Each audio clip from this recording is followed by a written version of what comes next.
അത്യത്ഭുത ഭീതിജനകമായ ആ ഘോര സത്വത്തെ കണ്ട് പ്രഹ്ലാദൻ പേടിച്ച് വിറച്ച് നിന്നുപോയി. അസുരന്മാർ തങ്ങളുടെ മായ കൊണ്ട് തന്നെ സംഹരിക്കാൻ നിർമ്മിച്ച വല്ല ദുർഭൂതവുമായിരിക്കുമോ അതെന്ന് ആ ബാലൻ സംശയിച്ചു. ഭയം വർദ്ധിച്ചപ്പോൾ തന്റെ ഉള്ളത്തിൽ പ്രതിഷ്ഠിച്ചിട്ടുള്ള ശ്രീനാരായണനെ തന്നെ ധ്യാനിച്ചുകൊണ്ട് അഞ്ജലീബന്ധനായി അവൻ നിന്നു.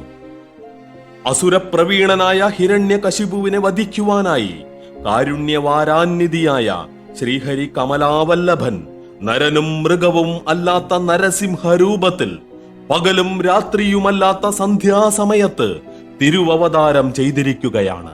നാൻമുഖൻ പോലും ആ ഭീകര രൂപം കണ്ട് ഭയചകിതനായി. ഹിരണ്യകശിപു ആ ജന്തുവിനെ വെട്ടിമുറിക്കുവാനായി വാളും വീശിക്കൊണ്ട് മുമ്പോട്ടടുത്തു. അവർ തമ്മിൽ അത്യുഗ്രമായ ഒരു ദ്വന്ദ്വ യുദ്ധം നടന്നു.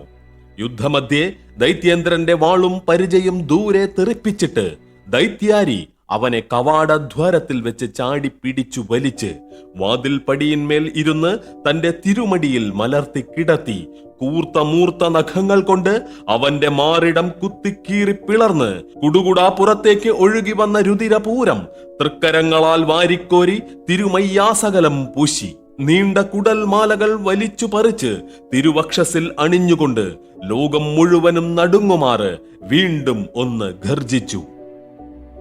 മനുഷ്യനും മൃഗവുമല്ലാത്ത നരസിംഹം, പകലും രാത്രിയുമല്ലാത്ത സന്ധ്യാസമയം, അകത്തും പുറത്തുമല്ലാത്ത വാതിൽപ്പടി, ആകാശവും ഭൂമിയിലുമല്ലാത്ത മട്ടുപ്പാവിൽ ഭഗവാന്റെ ഉത്സംഗം, ആയുധങ്ങളല്ലാത്ത ഭഗവാന്റെ നഖങ്ങൾ. ഈ വിധം അവന്റെ വരമനുസരിച്ചു തന്നെ ശ്രീമാധവൻ അവനെ നിധനം ചെയ്തു. അനന്തരം ദൈത്യേന്ദ്രന്റെ അനുചരന്മാരായി അവിടെ കാണപ്പെട്ട സർവദാനവന്മാരെയും നരസിംഹമൂർത്തി നിമിഷ നേരം കൊണ്ട് സംഹരിച്ചു. പ്രപഞ്ചമാകെ പ്രകമ്പിതമായി.